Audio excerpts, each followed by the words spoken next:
रूही के दूर होते ही नहार हुआ डिप्रेशन का शिकार। तभी नहार की सलामती के लिए शीतल ने रखा व्रत और उतारी नहार की आरती। ऐसे में नहार को आया शीतल पर गुस्सा।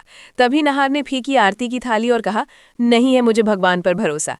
जी हाँ दोस्तों, हम आपको बता दें, जहां एक तरफ रूही सोनी माँ के जाल में फंसकर नहार को छोड़कर जा चुकी है, वहीं नहार की हालत दिन ब दिन खराब होते जा रही है।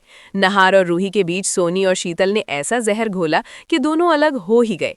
सोनी ने अवनी का घर बचाने के चक्कर में अपने ही बेटा का घर उजाड़ दिया, लेकिन ऐसे ने कहानी ने लिया है सबसे बड़ा मोड़। इधर नहार की सलामती के नाम पर शीतल व्रत रखती है, भगवान के सामने दिया जलाती है और नहार की आरती उतारने की कोशिश करती है। लेकिन जैसे ही आरती की थाली नहार के सामने आती है, नहार का गुस्सा फूट पड़ता है।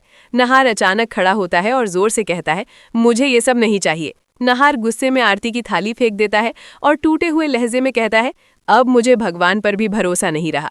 दोस्तों, जहां एक तरफ रूही सोनी माँ के जाल में फंसकर नहार को छोड़ चुकी है, वहीं दूसरी तरफ नहार की हालत दिन ब दिन बिगड़ती जा रही है। सोनी और शीतल ने नहार और रूही के बीच ऐसा जहर घोला कि दोनों हमेशा के लिए अलग हो गए। सोनी ने अपनी बेटी अवनी का घर बचाने के चक्कर में अपने ही बेटे का घर उजाड़ दिया। लेकिन अब कहानी एक बड़े मोड़ पर पहुंच चुकी है।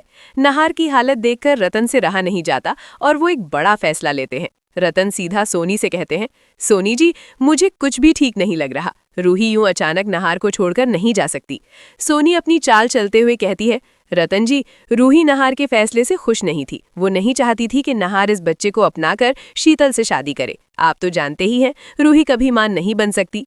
सोनी की ये बातें रतन के दिल को अंदर से चीर जाती हैं। रतन समझ जाते हैं कि कहीं न कहीं नहार और रूही के बीच कोई बड़ी गलतफहमी है।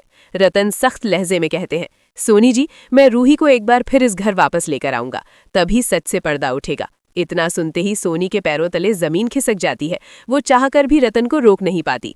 इधर ये बात शीतल भी सुन लेती है।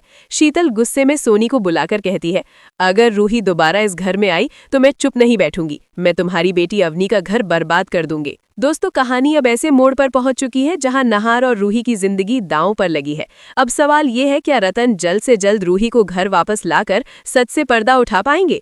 क्या रूही और नहार एक बार फिर मिलकर इस तूफान का सामना करेंगे? और क्या शीतल, सोनी और रोमिल अपनी काली करतूतों की सजा पाएंगे? अगर आप चाहते हैं कि तीनों को सजा मिले और रूही और नहार एक हो जाएं, तो कमेंट में जरूर लिखिए, I support Ruhi and Nahar. Video को लाइक करें, चैनल को सब्सक्राइब करें।